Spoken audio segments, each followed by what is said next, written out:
বেআইনি নির্মাণের অভিযোগ জানানো হয় জেলা শাসক সহ একাধিক প্রশাসনিক দপ্তরে। আর এই নিয়েই কয়েকদিন আগে লিখিত অভিযোগ জানানো হয় জেলা শাসক সহ একাধিক প্রশাসনিক দপ্তরে। তারপরেই জেলা প্রশাসনের নির্দেশ মতো প্রশাসনিক আধিকারিকের উপস্থিতিতে বুলডোজার দিয়ে ভেঙে দেওয়া হয় সিপিএম এর অফিস। উদ্দেশ্য প্রণোদিতভাবে অফিস ভাঙা হয়েছে তোপ সিপিএম। সমস্ত জায়গায় বাঁধের ধারে ইরিগেশন জায়গা, সেখানে 2 তলা 3 তলা পাকা বাড়ির ছাদ হয়ে আছে, সেখানে কিছু হচ্ছে না, কিন্তু আমাদের এই পার্টি অফিসটার উপরেই শুধু পারফেক্ট আয় হলো। বামেরা অভিযোগ করছে যে তৃণমূল চক্রান্ত করেছে। না, ওটা মিথ্যে কথা, বাজে কথা। এবং ওদের তো পার্টি অফিস তো আমাদের রানীচক গ্রাম পঞ্চায়েতে একাধিক জায়গায় আছে, এবং সেটাও হচ্ছে খাতল্যান্ডে। কই, সেখানে তো আমরা কোনো অভিযোগ নেই, সেখানে ব্যবসা হচ্ছে। এখানকার স্থানীয় মানুষ ও বাম নেতৃত্ব তারা এটা বলছেন যে দীর্ঘদিন ধরে এই এলাকাতেই ছিল একটি বামেদের মাটির বাড়ি। সেই বাড়িটি দীর্ঘদিন ধরে নষ্ট হয়ে গেছে, এক কথায় বাড়িটি ভেঙে গিয়েছে। তারপরে বামেরা চাঁদা তুলে বিভিন্ন মানুষের কাছ থেকে সাহায্য নিয়ে তারা কিন্তু এই কার্যালয়টি নির্মাণ করেছেন। আর এই কার্যালয় নির্মাণ করার পরেই এলাকার তৃণমূল নেতৃত্ব তারা কিন্তু জেলা প্রশাসনের কাছে লিখিত আবেদন জানিয়েছেন বেআইনিভাবে এই কার্যালয় নির্মাণ করা হয়েছে। তৃণমূলের নেতৃত্ব তারা যেটা দাবি করছেন যে এলাকার মানুষের দাবিকে তারা গুরুত্ব দিয়েই এই অভিযোগ তারা বিভিন্ন জায়গায় করেছেন। তার কারণ বন্যা কবলিত ঘাটাল দাসপুরের বিস্তীর্ণ এলাকা, বন্যার সময় চরম সমস্যা দেখা দেবে, তাই এইভাবে সেচ দপ্তরের জায়গায় এই নির্মাণ একেবারেই বেআইনি। আর জেলা প্রশাসনের এই সিপিআইএম এর দলীয় কার্যালয় ভেঙে দেওয়া নির্দেশ আসতেই শুরু হয়েছে জোর গুঞ্জন। যদিও এলাকার সিপিআইএম নেতৃত্ব তারা যেটা দাবি করছেন যে এই মুহূর্তে তারা এখনো সেই ধরনের কোনো নির্দেশিকা পায়নি।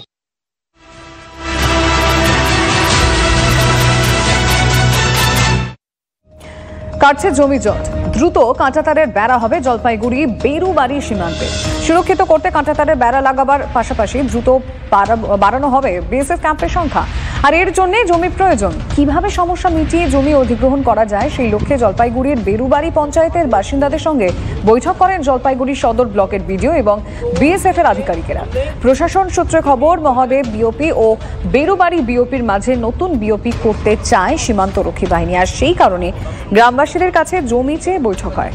এই বৈঠক ফলপ্রসূ দাবি জলপাইগুড়ি সদর ব্লকের বিডিও। বর্ডার ফেন্সিং এর কাজ চলছে, সেখানে বিভিন্ন জায়গা থেকে আমাদের মানে বর্ডার এরিয়ার 150 মিটার 150 গজের ভেতর থেকে আমাদের জমি দরকার হচ্ছে ফেন্সিং করার জন্য, আউটপোস্ট করার জন্য। তো সেসব বিষয়ে আজকে আমরা এখানকার জনগণের সাথে আলাপ আলোচনা করলাম। মোটামুটি সবাই রাজি। ছোটোখাটো প্রবলেম যেগুলো হলো সেগুলো নিয়ে আলোচনা করলাম, সেগুলো কিভাবে মীমাংসা করা যাবে সেগুলো নিয়ে আলোচনা করলাম। পজিটিভ, আমাদের মিটিং পজিটিভ হয়েছে। বিডিও সাহেব যেটা বললেন যে ক্যাম্প হবে, তো এখন 2-1 করে কেউ জমি দিতে যাচ্ছে, কেউ দিতে যাচ্ছে না। এখন জমি যদি সঠিক রেট ভালো পায় এরা, তাহলে তো অবশ্যই জমি দেবে। আমরা জমি তো দিতে ইচ্ছুক অবশ্যই, হ্যাঁ, রোডটা হোক সেটা আমরা চাই, বর্ডার রোড ফেন্সি রোড হোক এটা আমরা চাই। কিন্তু যদি এই আমাদের যেগুলো দাবি রাখছে এগুলো যদি একটু বাইসে কাজ করে তবে হ্যাঁ, তাহলে আমরা মানে খুব ভালো হয়।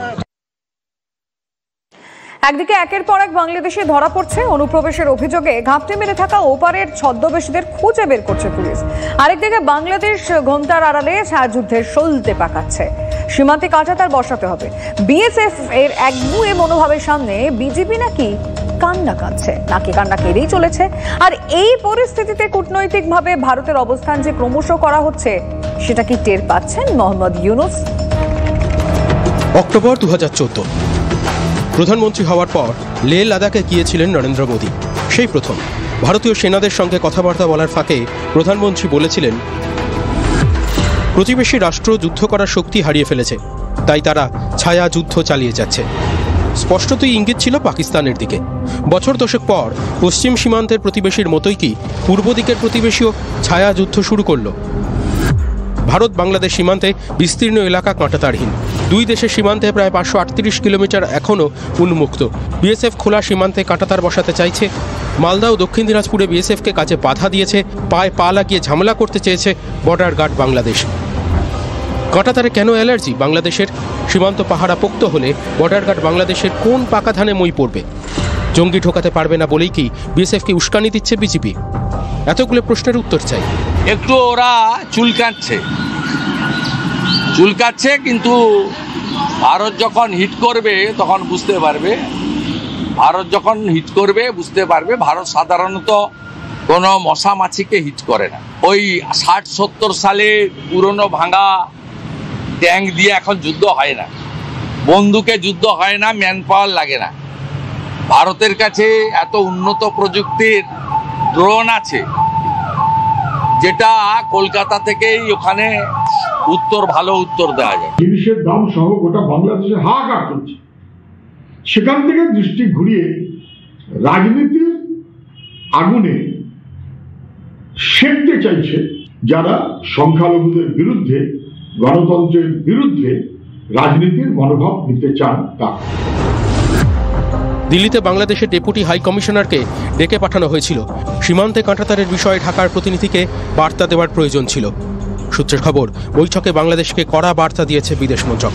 রবিবার ঢাকায় নিযুক্ত ভারতীয় হাই কমিশনারকে ডেকেছিল বাংলাদেশের পররাষ্ট্র মন্ত্রক। পরের দিনই দিল্লিতে নিযুক্ত বাংলাদেশের ডেপুটি হাই কমিশনারকে ডেকে পাঠিয়ে দিল্লি বুঝিয়ে দিল সীমান্তে বিজেপির পায়ে পা লাগিয়ে ঝগড়ার চেষ্টা ভারত ভালো চোখে দেখছে না। কারণ সীমান্তের ওপারে উস্কানি, ছল চাতুরি ধরা পড়ছে বারবার। জাল ফেললেই ধরা পড়ছে জঙ্গি বা অনুপ্রবেশকারী। মুর্শিদাবাদের সুতিতে 2 বাংলাদেশি সহ 3 জন গ্রেপ্তার হয়েছে। দক্ষিণ 24 পরগনার সোনারপুরে 5 বাংলাদেশি ধরা পড়েছে। সোনারপুরে ধৃত 5 জন একটা জামা কাপড়ের কারখানায় কাজ করত। এদেশে 5 বছর ধরে ঘাপটি মেরেছিল অনুপ্রবেশকারীরা। ছিল পরিচয় ভাড়িয়ে। কি করে নিশ্চিন্তে ছিল ওই বাংলাদেশিরা? পশ্চিমবঙ্গে বাসন্তী এক্সপ্রেসওয়ে আর কামালগাজীর মোড় থেকে যে রাস্তা গোসাবার ঘাট পর্যন্ত গেছে ক্যানিং হয়ে, এই রাস্তা দুটো জঙ্গিদের হাতে চলে গেছে due to Trinamool Congress, Mamata Banerjee vote ব্যাংকের রাজনীতি। যে রাস্তা সুন্দরবন থেকে কলকাতায় আসছে, সেই রাস্তা জঙ্গিদের এমন নিরাপদ করিডোর হয়ে উঠেছে। লক্ষ লক্ষ মানুষের মধ্যে পিলপিল করছে জঙ্গি। শুভেন্দু অধিকারীর এই কথায় বিতর্ক হয়েছিল। সোনারপুর থেকে 5 অনুপ্রবেশকারী ধরা পড়ায় কি প্রমাণ হচ্ছে? বিরোধী দলনেতার সন্দেহ কিছুটা হলেও ঠিক। দক্ষিণ 24 পরগনার বিস্তীর্ণ অংশে কলকাতা শহরতলি বা সুন্দরবনের প্রত্যন্ত গ্রামে কি বাংলাদেশিরা সত্যিই ঘাঁটি গাড়ছে? আইনি এবং প্রশাসনিক ব্যাপার। কবে থেকে দীর্ঘদিন কে কারা ঢুকে বসে আছে, সেই সিপিএম জমানা থেকে ঢুকে বসে আছে। ত্রিপুরায় তাহলে হচ্ছে কেন? আসামের ট্রেনিং ক্যাম্প খুলছে কেন? বেআইনি ভাবে ঢুকছে কি করে দেশে? বিএসএফ কি করছে, অথবা ইমিগ্রেশন ডিপার্টমেন্ট কি করছে, কেন্দ্রীয় সরকার। আর ঢুকলে যখন এসে সর্বত্র তো তৃণমূলের পঞ্চায়েত অথবা মিউনিসিপ্যালিটি অথবা যা সবই তো তৃণমূল, ঘাপটি মেরে বসে আছে কি করে, কার প্রশ্রয়? ফলে দিল্লি হোক আর রাজ্য হোক, সরকারের অপদার্থতা মানুষের বিপদ বাড়াচ্ছে। কদিন আগেই বড়ুইপুরের এক গ্রামের খোঁজ পেয়েছিল TV9 বাংলা, যে গ্রামে 2-3 মাস আগেও ছিল রোহিঙ্গারা। এত ভিনদেশি কি করে এই রাজ্যে আশ্রয় পাচ্ছে? তর্কে প্রশ্নের উত্তর মিলবে না। তীর ছোড়াছুরির মধ্যে বাস্তব সত্যটা হলো, জাতীয় নিরাপত্তা নিয়ে সত্যি সতর্ক হতে হবে। অনুপ্রবেশকারীদের আড়ালে জঙ্গি মুখ থাকলে আর একটা খাগড়াগড় যে ঘটবে না, তার তো কোনো গ্যারান্টি নেই। Bureau report, TV9 Bangla.